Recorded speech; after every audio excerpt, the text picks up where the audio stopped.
Welcome, one and all, to the North American Stock Car Racing Association for the beginning of the 2003 season of the NEXTEL Cup Series. My name is Steve Paves, and this will be the beginning of the Daytona Duels. There will be 27 drivers in each duel, and 20 drivers plus one wild card in each duel will make it through to the field for the Daytona 500. Duel 1 has been preset as well as Duel 2, and the grid you see here is just random, so we will have to see if anybody, who will advance through, who won't qualify, because there is no last chance qualifying. If you don't score the wild card and you are out, you're just out. You're going home for the Daytona 500, and you'll have to wait a couple weeks for Homestead, Miami. The simple top 5 is Anzu Saito in 5th, Cliff Richards is in 4th, Heather Halden is in 3rd, Runa Nakajima is in 2nd, and Emi Toshiba is on pole, a randomized grid as well.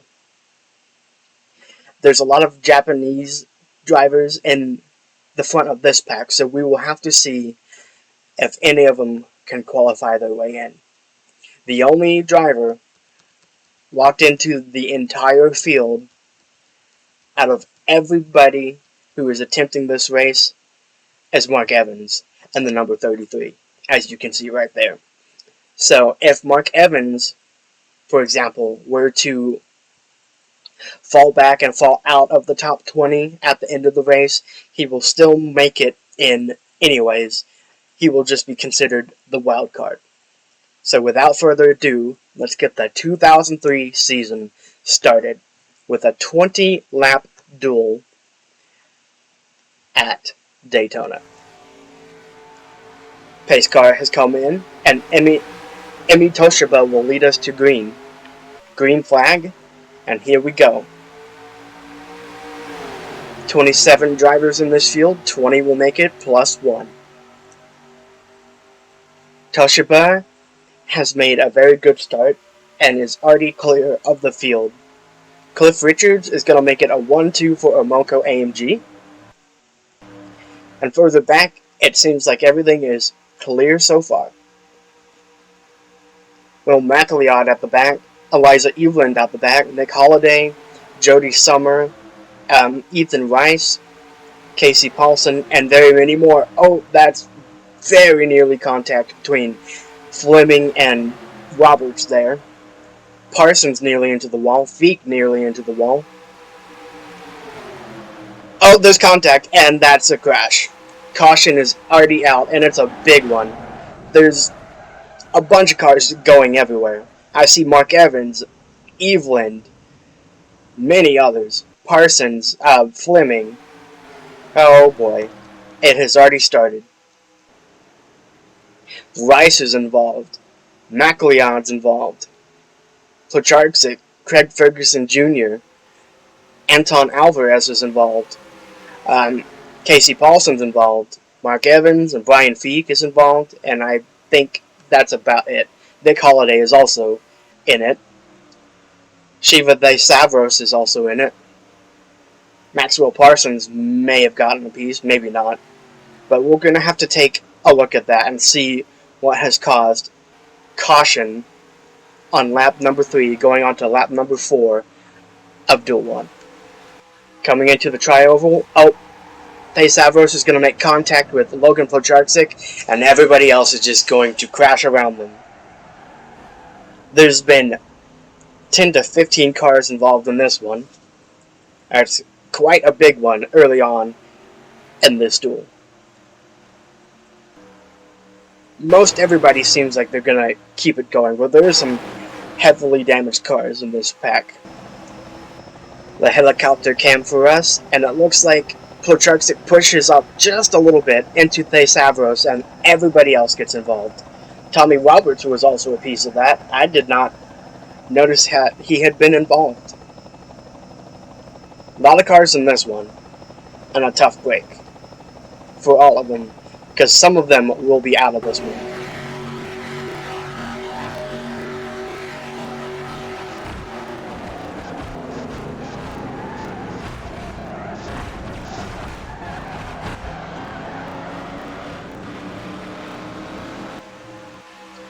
Anzu Saito has taken the race lead for Yates Brothers Racing. Oh, ooh. Cliff Richards is going to push up a little bit. That's nearly some contact. But it's going to work out, I think. Jody Summer is going to try and take the race lead, but I don't think that's going to happen. And Cliff Richards has a better run. Here he comes into 3 and 4. It's actually not going to work for any of them. Anzu Saito is going to keep the race lead. They're coming to lap Heather Holden, who is extraordinarily slow, and they're going to go 3 wide as they approach the 28. This is a recipe for disaster. Oh, there she is. Oh, Richards slams on the brakes, barely gets stopped in time, but it's going to fracture the field. Cliff Richards has lost massively on that. They're the only car that really got held up anything. Maxwell Parsons is going to get up here as well. Maybe they can tag team and get back into the grid.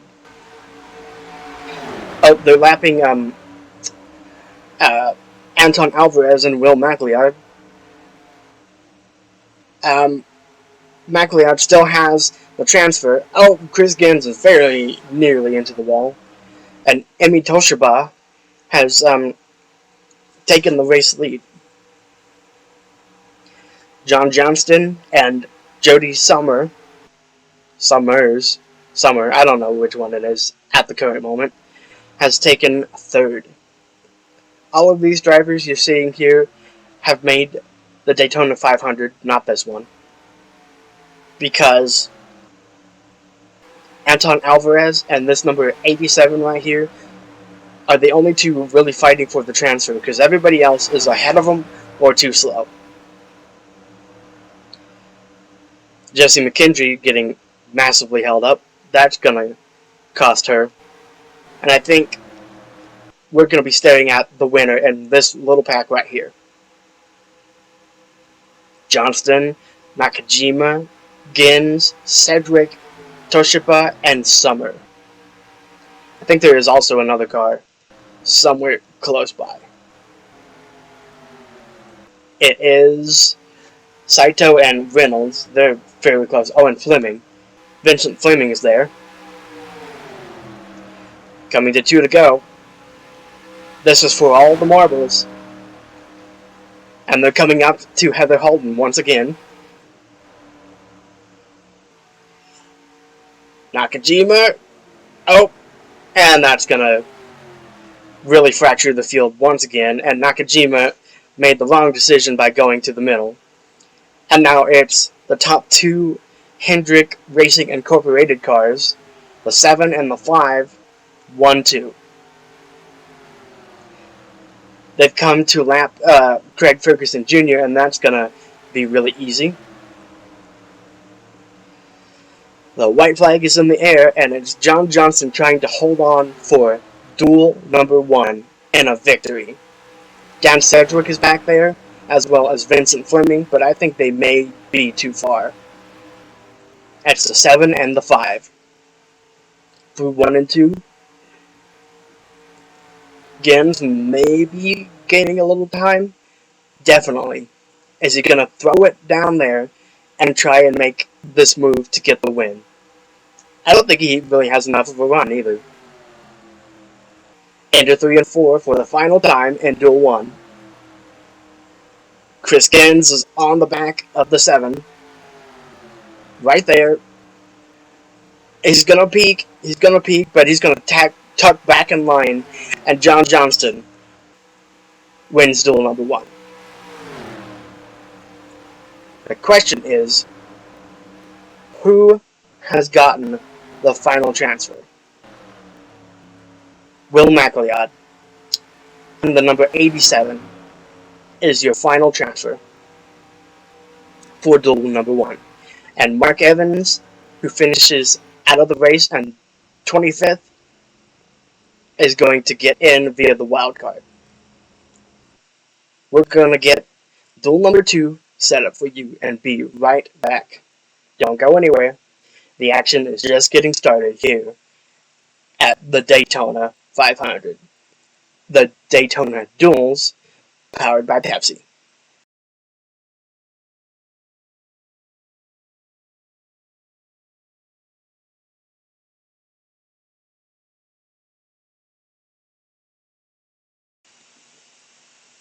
Duel number 2 is ready to get going green for 20 laps for Duel 2, powered by Pepsi. 27 more drivers have stacked up in this lineup, and 20 more will make the field. Without further ado, let's get into the top 5. Brandon Allen is in 5th, Jay Sapphire is in 4th, Adrian Earl is in 3rd, Axel Labby is in 2nd, and Darren Carter has been drawn on pole position for duel number 2 around Daytona. 20 laps, 20 drivers will make it, and 1 wild card. Let's go. Pace car has come in. Darren Carter will lead us to green in duel number 2 at Daytona. Green flag is out. Here we go. Darren Carter, a good start, but Axel Labby gets a pretty good start on the number 60, and they are already 3 wide, and several sections of this pack near contact in the back there. Axel Labby has an edge, but the push from the bottom line is going to get Darren Carter towards the front, but they're going to go 3 wide because Brandon Allen's going to force the issue. 3 wide into 2 and 3, or 3 and 4, excuse me. And Brandon Allen is looking like he's going to clear, and he will. Nathan Gordon to 2nd, Stanley McCarthy into 3rd, Joseph James into 4th, and Johnny Blazer looks like he's 5th on that bottom line. They're 3x3x3 throughout the entire pack. This is... Schultz nearly on the wall up there. The number 35, that really awful looking livery. And the final transfer right now looks to be Terry Newman in this number 88, but it's gonna swap like mad, and Wyatt Wilkinson's in the outside wall, and he's gonna fall off this pack. Jacob Foster is falling back a little bit, maybe got stuck behind. That's another car. There's 2 cars in the wall. That's Axel Labby and Darren Carter, the front row.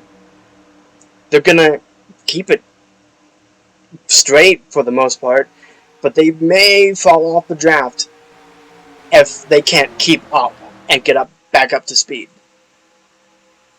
This has put Axel Labby in the final transfer. Going forward, looks like it belongs to Brandon Allen still, but Marcel Aramendia, Johnny Blazer, Marcus Willard, and Lillian Ashington are closing. Johnny Blazer going for the race lead.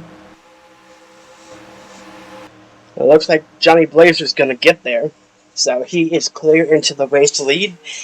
The part-time number 44 for Legacy Antonelli in the race lead. Out back, Wilkinson has fallen off the draft. Darren Carter has fallen off the draft. Colby Schultz has fallen off the draft. And then these 2 are just hanging on. I believe it's Cody Atwater in the final transfer. But the field is somewhat thinning out, so it'll become easier and easier to stay out there. Out front, it's Marcel Aramendia in the race lead. But Lillian Ashington is going to get there. Stanley McCarthy's in the wall. Ashington's teammate of Keith Arlington didn't show because Trackhouse Motorsports, this number 91 team, decided that they were going to focus on one car, and that's Brody Williamson in the wall. They were going to focus on one car to actually try and make the event and not go bankrupt very quickly into the Daytona 500, because if two cars crash, that's a problem. So Keith Arlington is one of the no-shows for the Daytona 500, as well as Eric Olson. Tyler Ware into the race lead over Jerry Paulson, and there's a car crashing, and that's yellow. It's Marcus Willard. And Adrian Earl's involved. Nathan Gordon is involved as well. Caution is out. Racing back, it looks like it's going to be Tyler Ware leading us back to the yellow flag, but Bernardo de Oliveira is there. Not going to get there. Caution is out. Let's go take a peek at what happened. Joseph James was 3 wide, or 4 wide, and into the wall, and Adrian Earl's going to get contacted with Nathan Gordon, nearly save it, but more contact, and Adrian Earl goes pretty hard into the wall, and that's the end of the 39. Marcus Willard was involved, Terry Bull was involved, and Nathan Gordon. Let's take another look at that. Into 2 and 3, Joseph James pushes wide, gets on the wall, it becomes 4 wide, and then that's just not going to work. Marcus Willard goes around, Adrian Earl and Nathan Gordon go around, and the one who causes it all gets away pretty scot-free. Caution number 1 is out on the day. For duel number 2 at the Daytona 500 Pepsi Duels. Only Adrian Earl is out of the race, and it is Tyler Ware over Bernardo de Oliveira and Caden Lemon, Robbie Irvine, and Jacob Foster. A whole bunch of medium, mid-pack to backmarker teams are dominating this one, and Cody Atwater is the first car that I can see that is actually a good car. Tyler Ware is continuing to lead. Oliveira is there. Looks like Oliveira is going to make a move, and it's going to be side-by-side going into 3 and 4. Atwater pushing Oliveira, and the 78 of Bernardo de Oliveira is going to get into the race lead, but I don't think Cody Atwater is going to let that happen, or let it stick for very long. Nope. Cody Atwater making a move for the lead, side by side. He's still there. He's going to try and get there. The number 25 for Fenway Motorsports into the race lead. That was near contact in the back. Nathan Gordon has a lot of damage, but he's managing to maintain somewhat.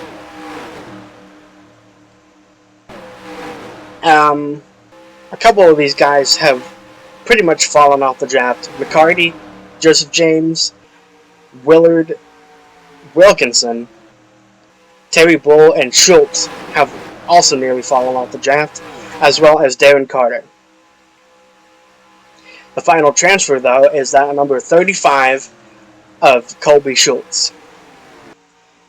Or is it, though? Terry Bull is not going to let that number 35 get ahead of him and lock him out of the Daytona 500. Terry Bull is not going to let that happen. Side by side, into 3 and 4, and Terry Bull now holds the transfer. Going forward, there's really a lot of underfunded cars at the top of this pack.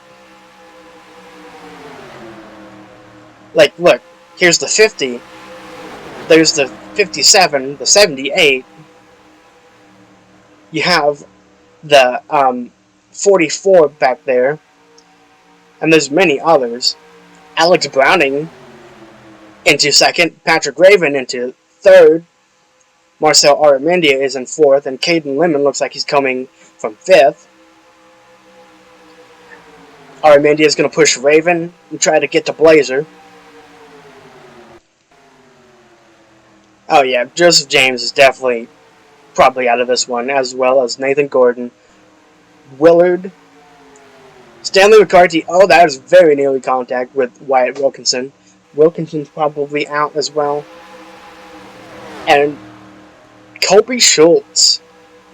All he has to do is really just stay in this pack, which is kind of a miracle he is even close to it at this point. And he could, in theory, make this race. Because everybody else you see in this pack right here is in. Patrick Raven has made it to the race lead, but Marcel Aramendia is going for it. Side by side. Looks like it's going to go through cleanly. Oh, that's a lot of near contact. Jerry Paulson and D'Oliveira, Atwater, and Browning. Keep it clean, guys. And I'm pretty sure Terry Bull still has the final transfer. So, we know who is really in this battle. Jacob Foster going for the race lead. That's Vantage Point Racing. That's kind of a surprise because his teammate didn't even qualify. Kyle Weaver in second place. Jay Sapphire in third. D'Oliveira, oh, they're nearly going to go 4 wide. We need to not do that. Oh, Colby Schultz is coming down pit road. I think the engine has given out on the 35. And that just kind of goes to show you how bad that team is. Million Mile Motorsports. Racing? Something like that. Jerry Paulson up to second. Tyler Ware in third. Alex Browning in fourth. D'Oliveira is in fifth. Oh, be careful, guys. Oh. It's going to go cleanly, and Jacob Foster is just content to continue leading. Jerry Paulson up on the top side, nearly into the wall. So the final transfer is this number 88 of Terry Newman. Everybody else is in the race. They are very closely strong here. Be careful, guys. This is a chaotic pack, and we don't want any situations to unfold. Jerry Paulson. Oh, contact. Big contact. There goes Jerry. Oh, a big crash. Jerry Paulson up and over many times. A violent crash. A violent crash. That's a caution. It's probably going to be a red flag, too. Oh, no. Oh, and yeah, they're going to throw a red flag. That was a violent crash. Okay. We're going to have to take a moment to process that one, because that was gigantic. We hope Jerry Paulson's okay, because that was very rough. It's hard to see who causes it, but it looks like it may have been on Jerry Paulson himself. Then there's contact with Oliveira, and oh man. Paulson goes up and over and over, head over heels, end over end, and that's the end of Jerry Paulson's day. And it could very well put him out for a couple weeks to a couple months, because there are a bunch of vehicles and crews surrounding the 32 trying to get him out of the car. He's 55, I think, 54, so there's a lot of worry about what's gone on with Jerry Paulson. In 3 and 4, Carter gets into the wall, into his teammate. Jerry Paulson bounces off the wall a couple times, and then very hard into the inside wall, with enough force to send that number 32 up and over. and he ragdolls in the grass. They've gotten Jerry Paulson out of the car, but he is headed via ambulance to a local hospital. This is definitely not what we wanted to see. And the duels of all races. And Darren Carter here, over the radio, is exasperated because he feels like he's at fault for that. But unfortunately, kind of looked like it was mostly just Jerry Paulson, which is just really, really unfortunate. And our thoughts are with Jerry Paulson. Okay, Brandon.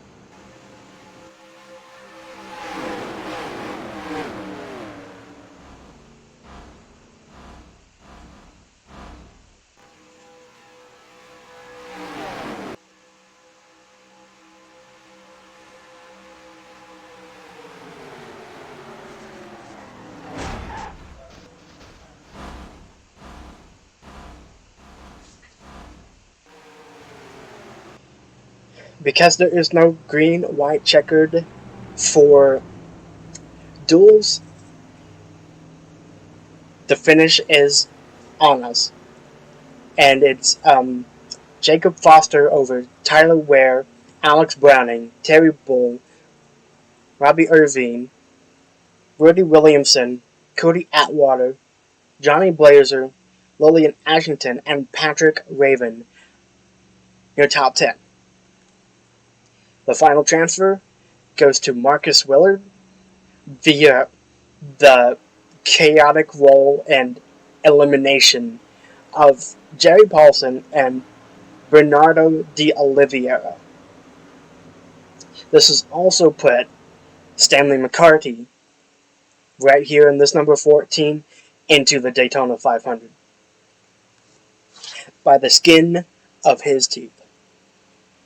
Nathan Gordon, Joseph James, Wyatt Wilkinson, Jerry Paulson, Colby Schultz, and Adrian Earle are out of this one, as well as, I think that's actually everybody, but Adrian Earle has been gifted the wild card by an overwhelming fan vote.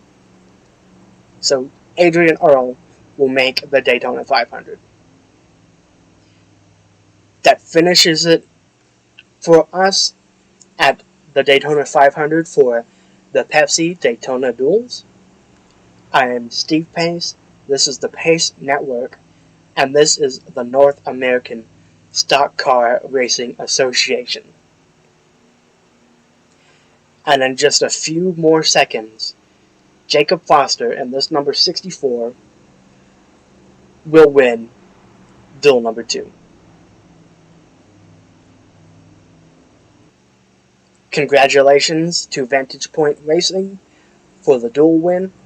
It's kind of a mixed bag because Ethan Rice did not make the Daytona 500, but at least they have something to celebrate. There will be an update post-race about the condition of Jerry Paulson, and we'll have to see how this affects that number 32 for the weeks coming, because it's pretty well expected that Jerry Paulson's going to have some sort of moderate to even major concussion and probably some other injuries, but there's no reason to speculate. We'll get to that bridge when it's time to cross it. Thank you all for watching, and until the Daytona 500, Steve Pace, out.